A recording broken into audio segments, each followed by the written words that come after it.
Okay, thanks, Mike.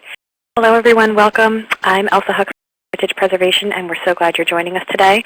I'm going to give you just a quick introduction to and to how these webinars work, and then we'll move on to the heart of today's meeting. Heritage Preservation is moderating the Connecting to Collections online community in cooperation with the American Association for State and Local History and with funding from the Institute of Museum and Library Services.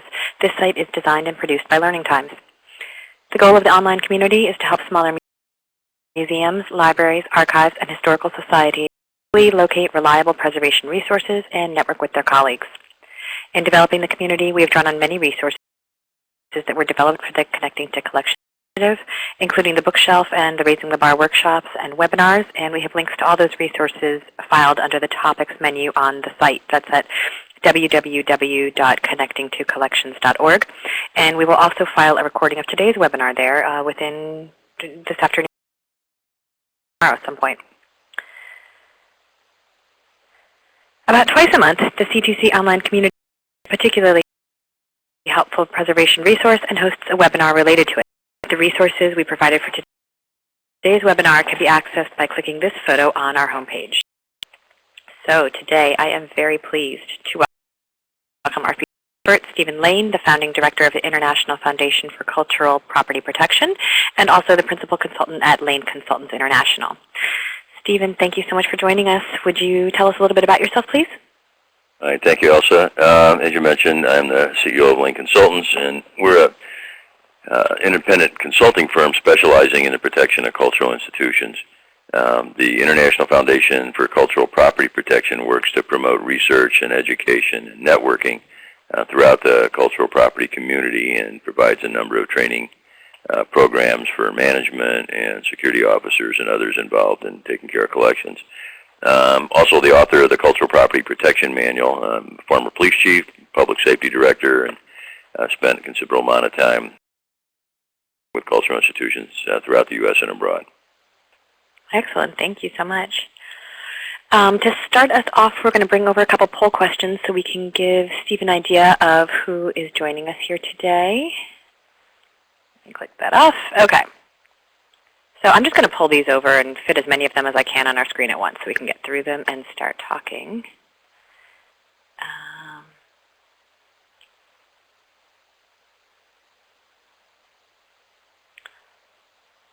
So what type of organization are you from? And then we're going to learn a little bit about security at your institution, what's involved now, what you'd like to have. What is your primary concern for security needs at your institution?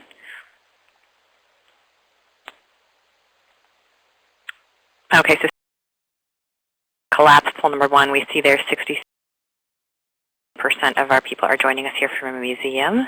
Right. And we do say select all that apply because some people identify their institution as more than one of these things. But this gives us, I think, a pretty good idea of who we've got here with us today. Very good.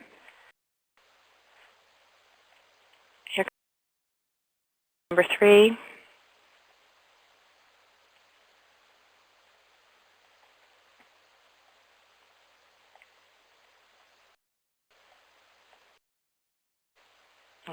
Four. Poll number three is, does your institution have an electronic security system? And a lot of, I'm surprised by that, are you? No, actually, I'm surprised that that there are that many that don't. Okay. Poll number four, does your institution have any uniformed or designated security personnel? Okay. There we see more in the negative. And not everybody on here is answering, so we'll have a couple that are different, but let's see here. Okay, so I'm going to take away poll number two. There we find out the primary concern for security needs at the institution. Looks like most of people are worried about external loss, some internal, and damage to objects is the answer that people selected most often. That's a surprise, yeah. Okay. Special events protection, I think we'll talk about that a little bit. Okay, there goes poll number two. Poll number three. We've discussed that. Poll number four, you saw that. We've got 64% say that they do not have that. Okay. Two more. Poll number five. Does your institution have a plan for how to de-escalate confrontational situations?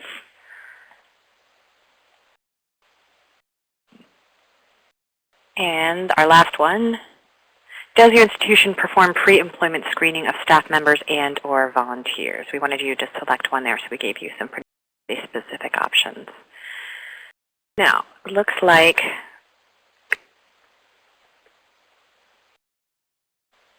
the majority do not have a plan to de-escalate those types of situations that we've talked about, but it's pretty close. 43% do. I'm sure that's good. Is that about what you would have expected to see? Actually, I would expect more to have not a detailed plan, unless the plan is to call law enforcement, that we don't have to consider the major plan. Okay. Poll number 6 about screening. They do screen for staff members at 47% of the institutions represented by our participants today. Almost nobody does for volunteers there, and I wonder if that's related to the kind of work the volunteers do, if they're hands-on with objects, or... Okay, 32% for both, 16% no. Alrighty, so I'm going to clear these away and pull over your presentation. Now, I just wanted to say, during this presentation, feel free to type in any questions that you have as they arise into that chat box. We may address some of them during the presentation, but some of them may be held to the end, but don't worry, we will get to everything. So if you don't hear an answer right away, don't think that we're ignoring you.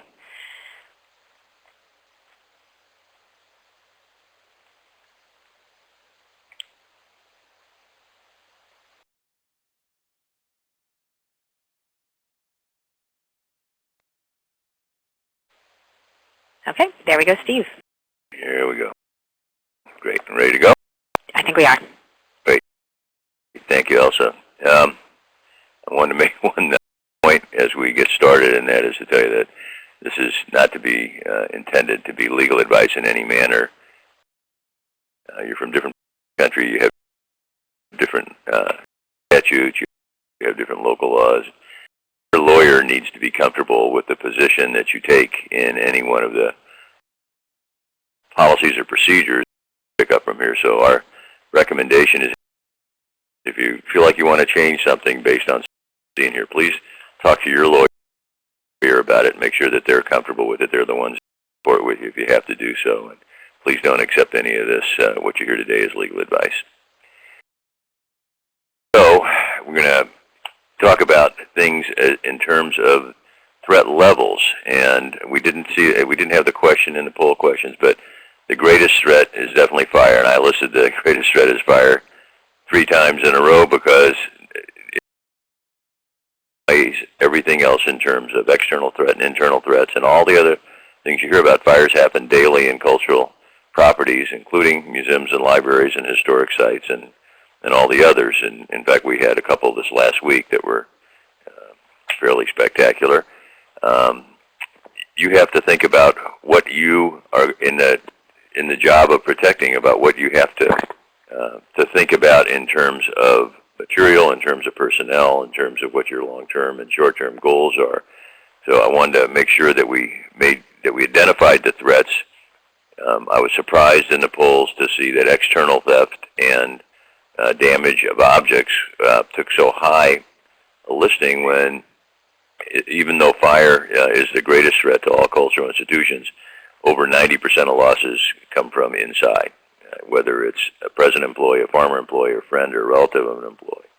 So the concern about external threat is certainly justified, but your effort should be concentrated in the direction of watch what goes on with the people who have access to the collections. Terrorist threats, we do like to talk about, mainly because it's a popular subject, but the truth is we have seen evidence of attempts at not just cultural institutions, but any public institution, so it's something that needs to be taken into consideration. Computer crimes, we haven't had a whole lot of experience with in cultural institutions. They do happen. Identity theft, once again, is a rare occurrence. In order to mitigate the threats, you've got to think about what the steps are that you have with your ability to. And as far as fire protection is concerned, you have to enforce the same steps in fire prevention that you've been hearing since grade school, which have to do with the use of masks and smoking and plugs plugged into an outlet, and a number of other things, and code violations, which are almost identical throughout this country and its neighboring countries. So a strong prevention effort really does make a difference, and I can't be emphatic enough about it. It's as simple as asking people not to let clutter accumulate and taking out the trash at night. And the biggest number one threat that's listed by the National Fire Protection Association, that's the NFPA, is the use of small appliances, and we're talking about coffee pots and floor heaters, plug-in floor heaters, and humidifiers and dehumidifiers, all these things that have a tendency on occasion to go wrong, whether it's a wiring problem or an overuse problem. But they do start fires in cultural institutions. And the other item that we don't mention that often, and we should, is the welder's torch, because we have fires during construction and renovation projects that are very often related to welding on the project, that even after the contractor is long gone, things smolder and so forth. So fire prevention is really worth your efforts, and it's really worth thinking about in your protection plan. Because of the relationship with internal theft, it's necessary to have a very strong pre-employment screening program. I was interested in seeing this on volunteers. Volunteers have almost the same access as in many institutions, especially where you have staff. And the one answer that we're given often when we ask if you screen volunteers is no, we don't screen them, because then they wouldn't volunteer. And our response to that is that you're not explaining it properly. Volunteers need to feel safe, and they need to feel safe by knowing that the people they're working with have been properly screened, and you also need to know that your liability has been reduced by not hiring people something in their background that could lead to the causing of harm to either staff or visitors or other people on the property. You need to have a whole system of employee monitoring, and by what goes in the building, what comes out of the building, what goes on when people are in the building, and it's not Big Brother watching. It's a reasonable attempt, because you have valuable collections, because you have entities that are irreplaceable, of knowing who has access to them and what goes on during the day and after normal operating hours, which is a particularly vulnerable time. You need to think about having sound physical and electronic protection. And the electronic protection in particular, just because you buy an alarm system or just because you have electronics that are installed in the building doesn't mean, first of all, that they're doing what they're supposed to do. Second of all, that they'll work. And third, that it's the proper device that should be in the proper place. A lot of these systems are inherited from previous administrations, or they're systems that have been added on to over the years because they became outdated, or because someone chose the wrong vendor who didn't really know that there are particular methods of protecting cultural properties and valuable properties. And some devices don't get the job done, and there's a possibility of employees having access to the systems to deactivate them so that they can do what they want to do without being detected. So all those things come into the purview of electronic protection, and it means having someone on your staff who's knowledgeable, who at least has an idea what the systems are, how they work, how you maintain them, and so forth. And then you need to really review all these things, because just because you check it once and it works doesn't mean that it's always going to be that way. And I'm talking about all of these different elements, including screening. We find many museums in particular now are conducting history checks on their employees annually, because just someone has a clear criminal history when they're hired doesn't mean that they're going to be very good for the rest of their lives.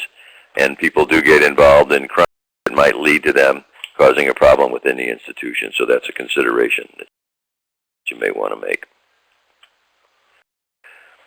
Collections plan involves a number of elements, and we're not going to take all day into every one of these, but I wanted to mention them briefly, and I'll be happy to answer questions later. I have some friends that object to the term of security is everyone's business because they're professionals and they don't think everybody ought to mix in their business. But the truth is, especially after seeing your responses, you don't have uniform security. In some instances, you may not have security professionals on your staff. So who's responsible for keeping you safe? The truth is that you and everybody you work with. And responsible for keeping the collection safe. Once again, it's everyone's. We like to see you make it clear from the first day that somebody's hired, telling them that security is part of the job. It doesn't mean you have to stand up and say halt or stand up in a court and say I swear. It means that you have to keep your eyes open and your ears open and report irregularities and suspicious acts as a part of the security plan. And that really involves everyone, including full and part-time staff. And volunteers, and even long-term contractors need to be included in that aspect. You should, in one manner or another, provide an initial visible deterrent. And all we're talking about is thinking about what the visitor sees or what anyone sees walking into your main entry, into the public entry. If there's no one there to greet them, it's kind of the Walmart philosophy. If there's nobody there, they get the impression they can come in and do anything because nobody's watching. If there is someone there and they're not paying any attention, it has a negative effect. If there's someone there who is busy talking to someone else or talking on the phone or half asleep sitting at a desk, once again, it gives that impression that you really don't have the wherewithal to see what's going on within the institution. And how the people in the front entry look pretty much is the thought of the visitor the first time, or the person entering for the first time, that everybody's like that. So to have someone who's not properly attired or they're not practicing high standards of personal grooming and hygiene, these are important aspects to the image that you want to make of somebody entering your institution. You want it to be a warm and friendly place that's welcoming, but at the same time looks professional. So that's the initial visible deterrent.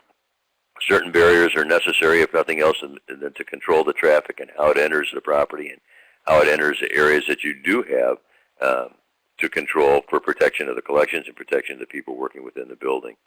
When we say regular and irregular patrols, have someone that goes around on the clock every 15 minutes, and of course visitors can just stand there and look at their watch and decide, I have 15 minutes to do what we're going to do before someone's going to catch them. So we strongly recommend that the patrols are not necessarily timed, but that they change their routes and they change their times. And that not just the security person is the person that patrols. The maintenance person wearing a uniform is a representative of the institution, and they keep their eyes open. The volunteer, the visitor service, anyone who can be identified as a member of the staff to understand that's part of their responsibility is to talk to visitors or to greet them or say hello or to at least give the impression that they're alert and watching what's going on. You need to have a certain amount of electronic protection.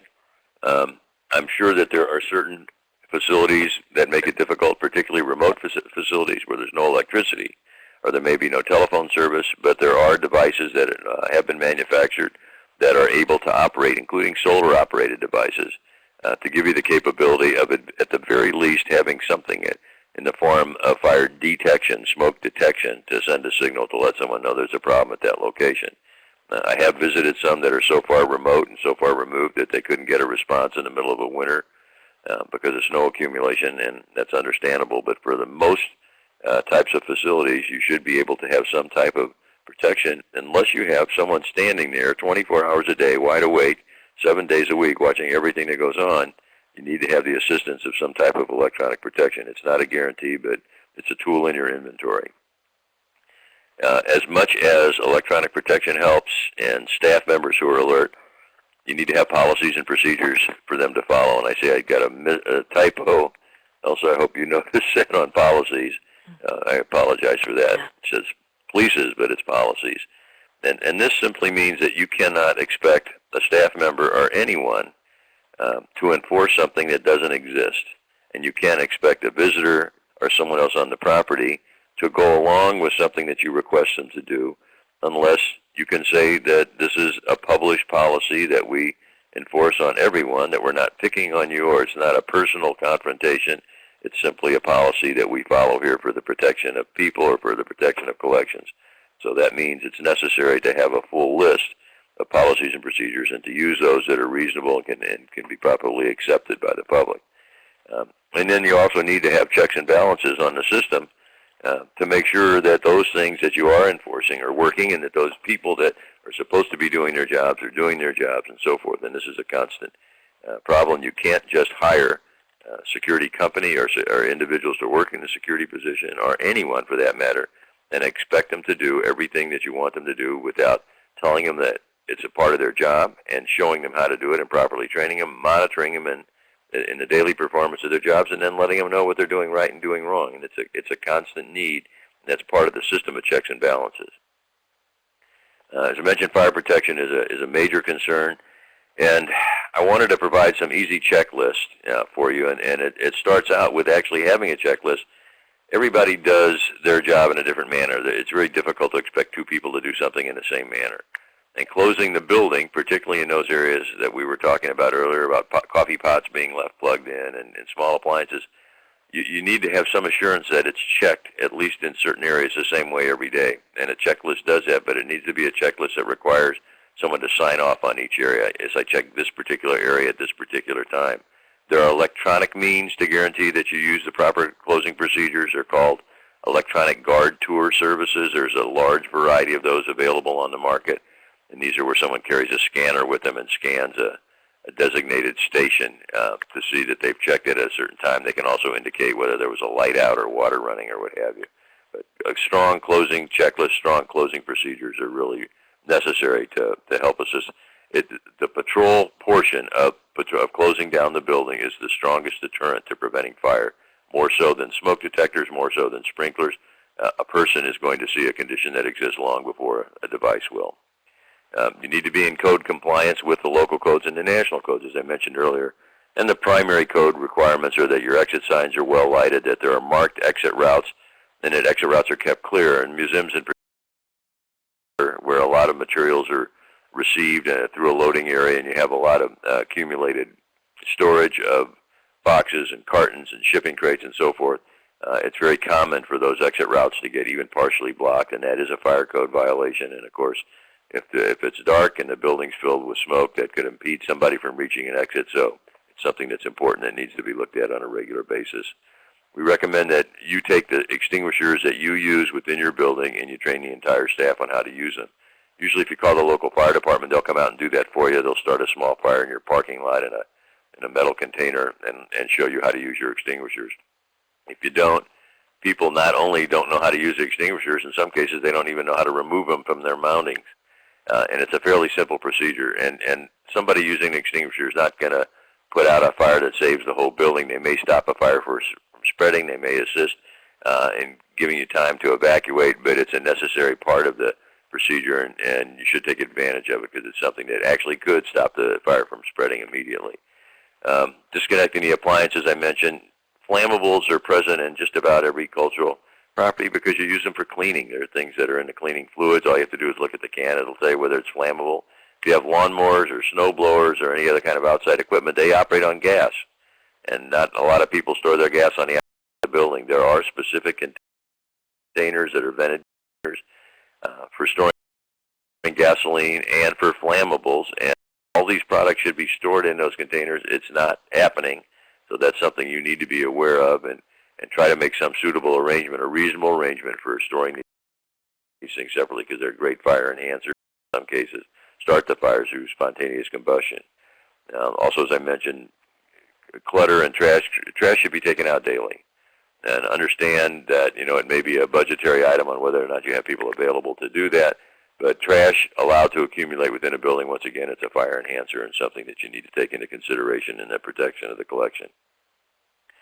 I call it count your blessings, but these are really the assets that you have working toward your benefit to secure the property. And it starts with the physical barriers that you have, the natural barriers like walls or the trees and shrubbery around the property, and then the walls that are erected in these areas, the perimeter walls of the building and doors. All these things fall under the category of physical barriers, and it's how you utilize them. If a door has a lock on it and it's meant to be closed, then it needs to be closed and locked. And if only certain people are allowed to have the keys, then it makes sense to control the issue of the keys and use the physical barrier as it was intended. And the same with electronic systems. If you have electronic access controls, door controls that allow people to enter using a card or a keypad, having one person use their card or operate the keypad and then hold the door for 5 other people just throughout the entire value of your system. So these are the types of things that we're talking about in the proper use of electronic systems. If a system has alarms that go off that you can't determine what the cause was, there's something wrong, and it needs to be replaced. It's like having a closed-circuit television system, video surveillance, and the picture is not a good picture. If you can't clearly identify the people in that picture and even see numbers on, whether it's a license plate number or the kind of detail that would help you win a case in court if you prosecute someone, then you're not getting your value from the video system, and it needs to either be upgraded or replaced. And then the other blessing, which is actually the strongest asset that you have, is the staff and volunteer people who have it in their understanding, in their employment agreement, or wherever you place it, that part of their job is to help you secure the collection in the building and to keep other people safe. And they do this by simply being observant, by being friendly and very customer service oriented, and in letting people know that they work there, and reporting suspicious circumstances. It doesn't take much more than that, but it's a major benefit. The electronic systems that most cultural facilities have include intrusion detection, and I wanted to make sure if anyone has a question about the definition of these systems. Intrusion detection is a burglar alarm. Those are things that let you know when someone has entered a doorway, whether glass has been broken, whether someone is moving throughout the building. But your intrusion detection system, as a minimum, should protect the perimeter of the building, which means that every building penetration, including ventilation shafts and elevator shafts and skylights and skyways and doors and windows, everything that could allow someone to enter the building needs to be monitored in one way or another. And why do we say this is necessary? It's because the value of the collections that you're protecting far outweighs what's kept in a bank overnight. And the bank keeps all their valuables in a vault. So your building, in essence, should be considered a vault and should be protected that way, which means that no one should be allowed to enter at any time where you're not under control. So that means you either have to have someone standing there watching them come in, or they have to have electronic access that's tightly controlled, or some other method of stopping them from using that particular access point. So that's the whole purpose of intrusion detection. We strongly recommend that you use panic duress signals. These are emergency buttons. I do not personally recommend that they be mounted under a desk, because that means if you have an emergency and you need to call the police and you're not at your desk, you've got to say, excuse me, I got to go over to my desk and use the emergency button, which you know you can't do. So they have wireless devices that can be worn around the neck or worn on the belt. That's what we recommend to be used at your main entry for anyone who is working the main entry, for people who are working in your loading entry, and actually anyone who's working after hours moving throughout the building, that they have access to an emergency signal. The purpose of these signals is to call the police, and for no other purpose. If you need an ambulance, if somebody's had a medical problem, you can pick up the phone or you can use a radio. This is to be used when there's some situation where using a phone or a radio would cause you harm, and therefore you need to have a means of notifying the police. That's what emergency buttons are for. Fire detection is different than fire suppression, and fire detection are smoke detectors and heat detectors. They need to be prevalent because a sprinkler activation means you're hot enough to melt a fusible link, which is a very fire. And at the time, people in the building could be killed from smoke inhalation. So smoke detector is an early warning system. That's the best form of detection. And in many cases, we find that these systems either are not properly installed, they're not adequate to protect the entire building, they're not maintained properly, they don't transmit an alarm properly, or the alarm submittal, the alarm transmission system isn't properly protected. So all these things are a serious consideration. You also have the capability of environmental sensors for humidity, for water, and so forth, that would assist in protecting the collection, and those should be a part of your electronic systems. Video surveillance is gaining more prevalence. If you watch television on a regular basis, you'll see that a lot of crimes are solved by someone going back and seeing what took place. It may not even be on the surveillance system of the building that's being protected. Often it's a building across the street, or it's someone who had a camera mounted in a particular location that just happened to pick up the action that took place. For your purposes, you need to be assured that you are observing certain things that take place, and we recommend that this at least take place in your main entry, and you're going in and out of collection storage, and your loading entry, and in the collection areas themselves. Because don't forget, you're not just protecting from people from the outside, you're also protecting from people from the inside, having access or removing that may be in storage. More items are stolen from collection storage than they are on exhibit, and if that gives you a further indication about the number of thefts that take place internally. And we survey this on a regular basis. It is rare for thefts to take place from museums in particular. From exhibits, it does happen, but it's rare. The thefts that take place from museums are internal, and the places that they take that they are sourced is either in collection storage from people who don't think that the theft will be discovered, or while items are in transport they're in transit or while they're being prepared to move in transit. So cameras may be alarm activated. Cameras, excuse me, may be mounted in a number of different locations. There's a concern about how this looks in a museum and a gallery setting, and how intrusive it may be. Many cameras are mounted in domes. They're concealed. Some of them have been mounted in light cans. There's a number of different ways to mount. Our preference is that the camera is visible, to let the visitor know and to let employees know there's a camera in here, and anything that you do in this area is going to be observed and recorded. Your parking area, we recommend that you consider that for video surveillance, primarily for liability. Some attorneys feel that if you put a camera outside the building, then you're liable for anything that happens outside the building, and I don't believe that to be true. I haven't seen any successful cases where that has been the case, especially if you post signs saying that you are being recorded by a video surveillance system, not monitored. Because if somebody expects you to sit in front of a monitor and watch everything in their parking lot, they have unrealistic expectations. Interior access to collection storage and critical storage areas should be under video surveillance. All systems need to be protected on a 24-hour basis. The systems need to be operating on a 24-hour basis and recording or archiving events. They need to be high resolution, and they need to have the capability of instant retrieval. This is the digital systems that are available today give you that capability of transmitting images to a number of remote locations, to having an unlimited number of cameras on the system, and to be able to retrieve information on an instant basis. The bottom line here is if the picture that you see on the screen of your video surveillance system, if it isn't as good as what you see on your home high-definition television set, then you haven't gotten your money's worth, because the systems have that capability, and in order to have a successful prosecution, you need to have that kind of capability. We have a tendency today in our policies to be a little lax, and a lot of it has to do with money.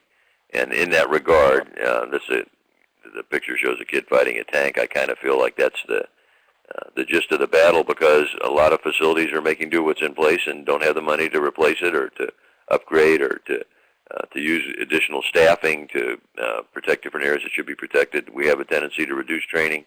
You cannot expect an employee to do the job unless they're trained properly. And having them trained by somebody else who's already been on the job, what it really does is it allows them to have someone who knows all the shortcuts teach them what they don't have to do. I understand that there's some things you do have to train in that method on the job training, particularly locations of exits and stairwells and where the extinguishers are, and how to operate the alarm system. All those things require someone on the job to train them. But if the majority of your training program is done by someone else, you don't know that that person was properly trained themselves, so it really needs to be professional training. We also tend to cut equipment expenditures and reduce staff. All of these things have an effect on the protection program. The types of policies that we recommend that you have in place in writing so that employees have something to refer to starts out with theft reporting, and this is a simple policy to basically say it's your job to report theft. Whether you suspect it or see it, we want to know about it. You need to document it, particularly if there's another employee involved. That it's every employee's responsibility to report these things. And this is the format to do it. If you want to do it anonymously, that's your prerogative, but regardless, the thefts are not part of our program here. You're not allowed to take things home unless they're authorized by a supervisor and so forth. That's the type of policy that your theft policy needs to be. We recommend you have a workplace violence policy to simply say that you're not expected to work under conditions that are threatening or potentially harmful to you, and that anyone who violates this policy, we maintain zero tolerance for their activity, and they will be removed from the job. The employees need to know that, and they need to know what the reporting procedure is, and that they'll be protected in the reporting procedure so that they don't have to stand up and say, I swear, and risk any retribution. Substance abuse is present in almost 90%, in fact, in many cases more so, of those people who commit crimes, especially violent crimes. We often find that substance abuse, either drugs or alcohol, are tied into circumstances where theft has taken place, or where assaults have taken place, or any number of other violations. So substance abuse needs to be regulated. You start by doing it in your screening process and having a very strong policy that gives you the capability of having people either removed from the job or tested if you're suspicious of them being involved in substance abuse. You need to have a policy that tells you what you do about rules, but what are the rules and what happens if you violate them, and those need to be equilaterally enforced and consistently enforced. Key control is very important.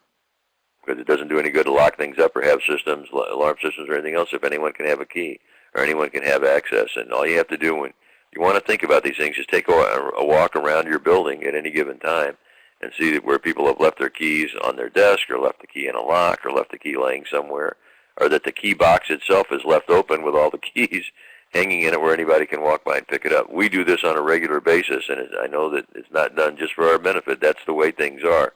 Those are the things that you need to think about in your protection program. Package inspections, we do recommend both incoming and outgoing. Incoming so that people don't bring contraband or harmful things into the building.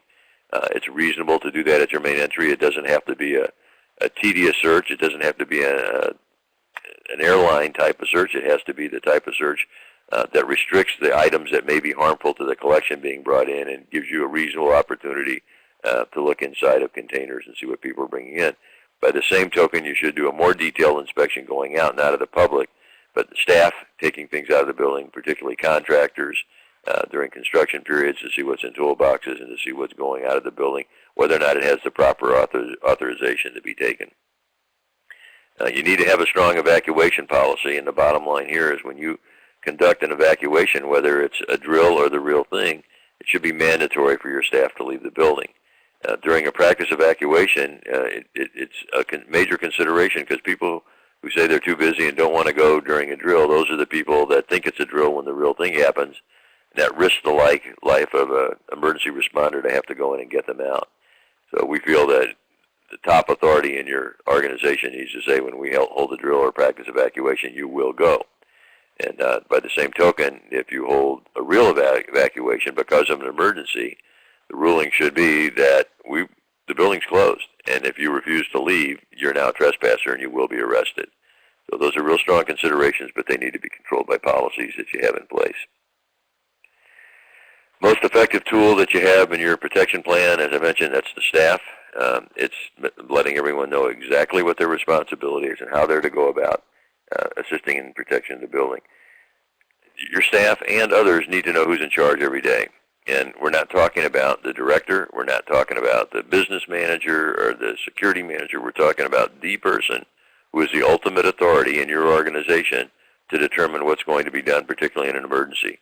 And the top person in the chain of command may designate that to someone else. You may have someone who operates especially well under stress, and it may be their job to coordinate emergency efforts that are necessary during different types of crisis situations. So everyone needs to know it's called incident command. That's the popular term today, and that's what is recommended by the Department of Homeland Security, is that you have a designated incident commander and backup people. I'm not going to go into the whole incident command structure because it's quite lengthy, but it's something you need to find out about and think about designating. Employees need to be involved on a regular basis by patrolling the building, by simply walking through their areas of responsibility and reporting what they see and being suspicious of certain activities and making sure that they note that and report it to the proper authority. You need to consider having an anonymous reporting system so that people can't tell you things that they're concerned about, particularly if they're workplace violence incidents or substance abuse incidents and so forth. We recommend that you consider something like a suspicious incident report form, which is to do just exactly what it says instead of waiting until something happens. If someone's suspicious of something, there's no reason why they shouldn't be able to put that in writing and let you know about it. Staff members should have assigned areas of responsibility of observation, and particularly the areas that they work in, but maybe in other areas that they have to pass through. You can designate floor marshals or floor wardens or monitors or whatever you want to call them, but these are the people who have the responsibility during an evacuation of seeing that everyone gets out and goes toward the proper assembly area and uses the proper evacuation route. You need to publish the chain of authority that says who's in charge and who's in charge if they're not there and who's in charge of certain entities or certain activities that take place during various emergencies. We recommend an emergency action guideline, which is actually a reduction of your emergency operations plan, and it doesn't have to be more than a page or two that simply says fire, here's what you do, lost child, here's what you do, running water, here's what you do.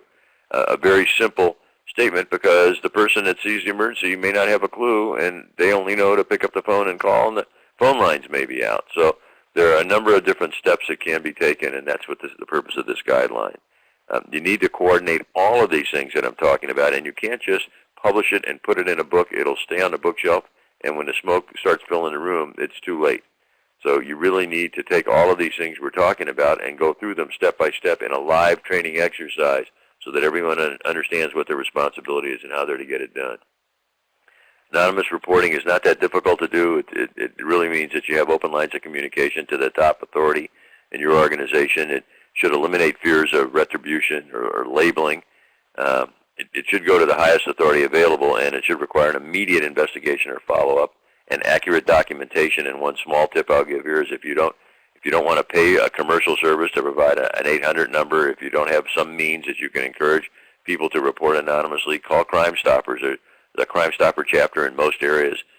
They will provide you with information and material. You can offer a reward for the reporting of information that leads to someone being convicted of a crime. That can't help you for rules violations, but for the commission of a crime, it can be helpful, and it's something you can utilize. It doesn't cost you anything. The Suspicious Activity Report form provides a place to fill in the time, date, and location, the type of activity, who was involved, any vehicles, any other comments, people that may have reported it to you, and any agencies notified.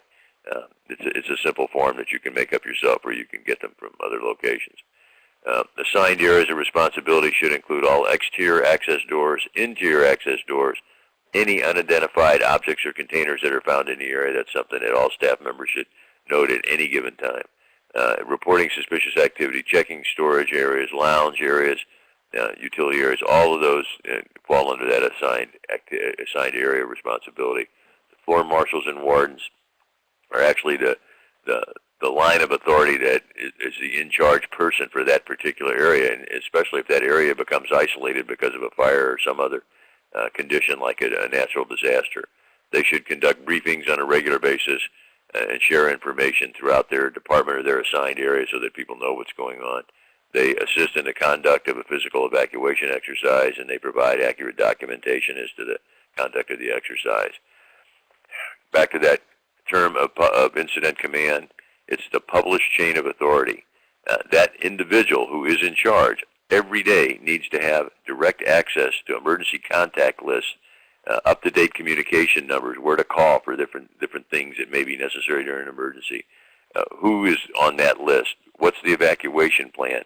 Where are the operations plans? All those things can be reduced down to a DVD and placed in the possession of that person in charge, and they should have it when they're on the property or off the property, and there should be at least one other person who has access to that because someone may be disabled or someone may have an accident and not be able to respond, and that puts the next person in charge on the list. They need to have that information.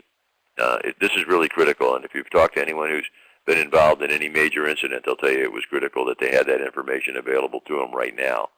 If the buildings, collapse or the buildings in the middle of a flood or other natural disaster, you can't get to the information. So that was an awful lot jammed into a few minutes. I'm not sure how we did on time. I think close. But I want to make sure that you have the information. If you didn't get it all and you want to need some more, if you'll contact us by email, we'll be happy to respond. And also, that's as far as I have for this portion. That was great, Steve. And also, I want to mention that Steve said that we have his permission to take this presentation, turn it into a PDF, and post it on the community's website, because I'm sure a lot of people will especially want some of those last slides that show examples of how they can build those vital, programs about the chain of authority and the reporting sheet and everything else. I was wondering about that and I thought that was great. So we have a little bit of time. We've got about 18 minutes, and if you all want to start typing in any questions that you have for Steve about, it can be specific questions about your institution and if he has recommendations about a particular thing that's been troubling you there.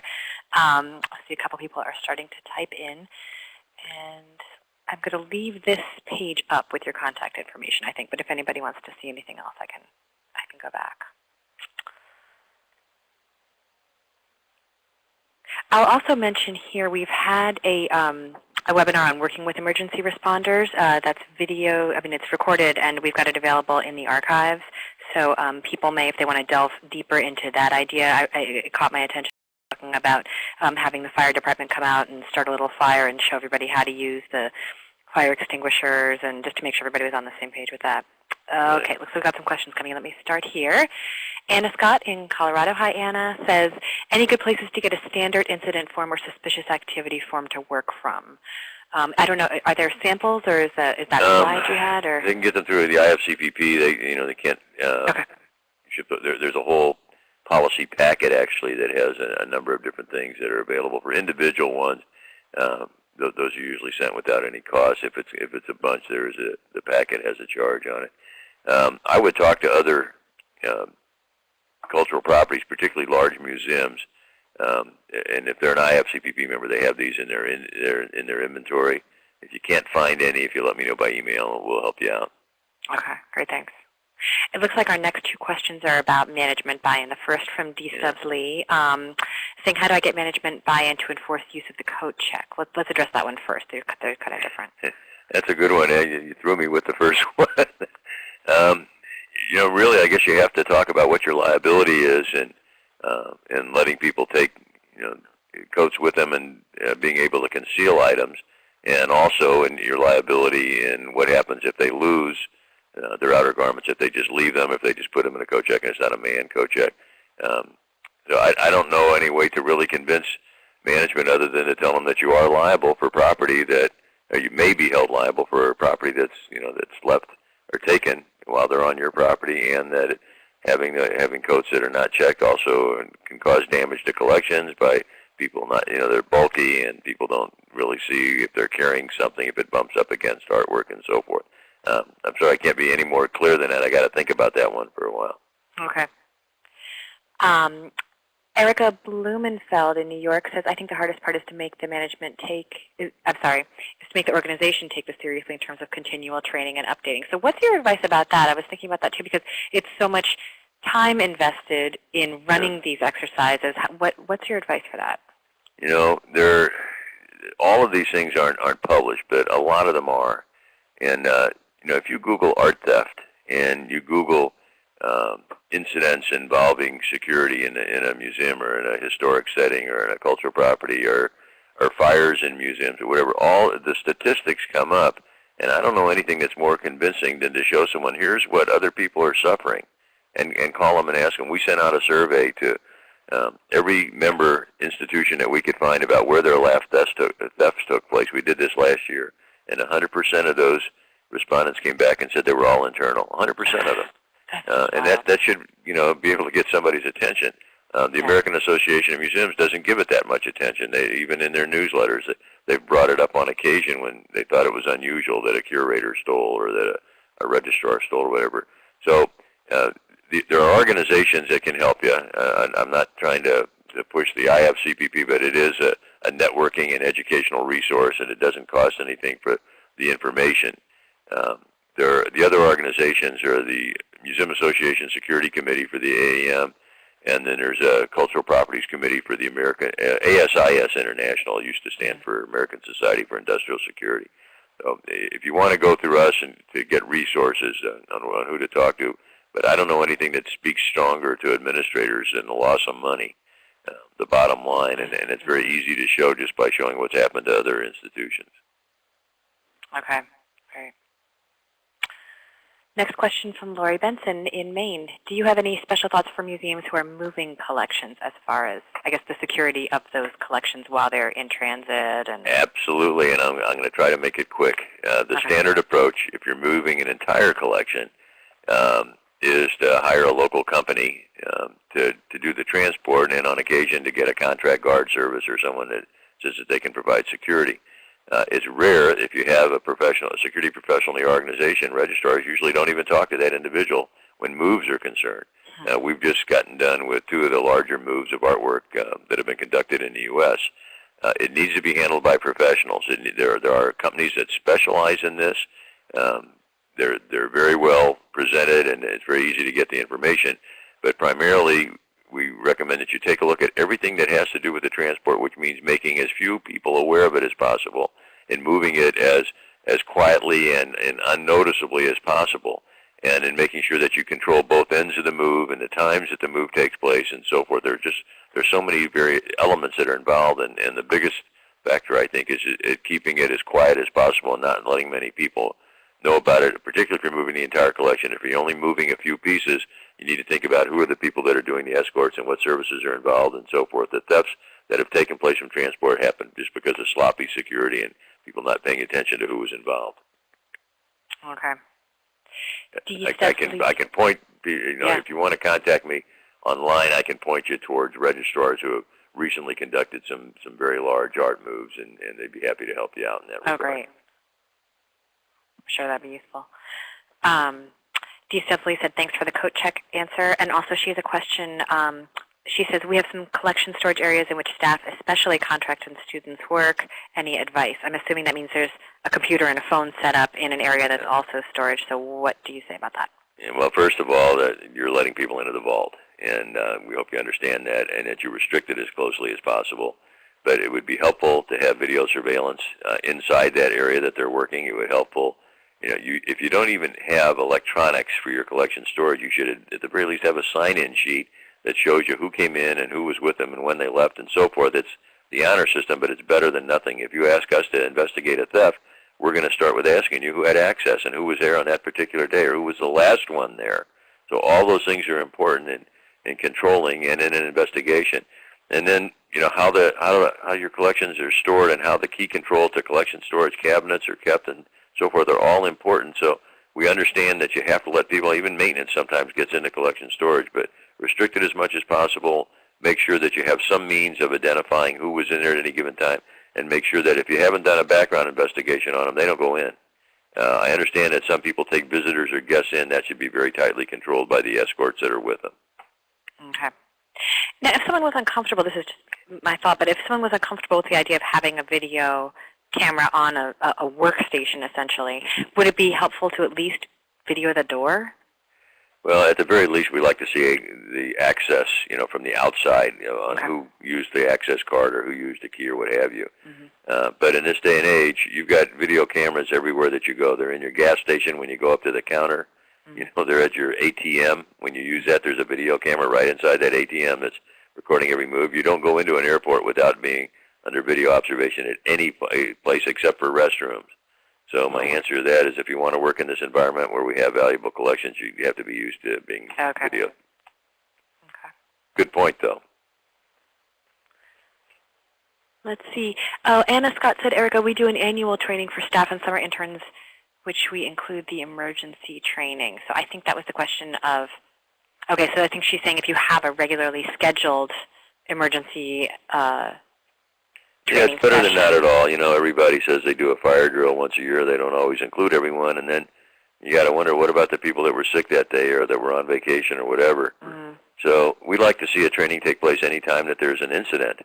If something happened, like someone was injured or there was a part of the building that was threatened and you had to get people out, then maybe it's not a bad idea to go through the training on how you should have gotten people out, what was done wrong, to make it better next time. After the World Trade Center was attacked in 1993, they had a number of practice events that definitely saved lives on September 11th because more people knew how to get people down. I mean, that's a long way to take people downstairs and so forth. And there's a number of different philosophies on how it needs to be done, but our recommendation is that as often as you have the time and as often as you can get people to participate, you need to practice these things physically.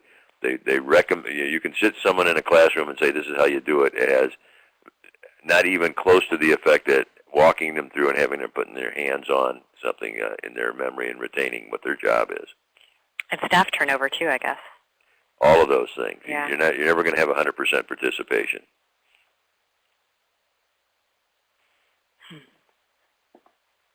All right. Well, it looks like we have about 7 minutes left. If anybody has any more questions, you can go ahead and type them in here. And you have Mr. Layne's contact information. And also, I think most people here are by now familiar, I recognize a lot of your names, with our group discussion boards that we have on the connectingtocollections.org website. But if concerns or thoughts come up after this and you want to post them there, if you have any questions, I can see that they get around.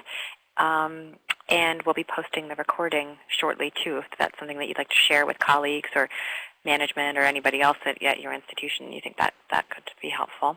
We'll have the presentation. I'd like to mention one thing. We have just a minute, Lelsa. Is there time for that? Yeah. Oh, yeah, absolutely. Go for it. In the poll questions, I did see that there wasn't a whole lot of concern with dealing with the possibility of violent confrontation that was mentioned in there.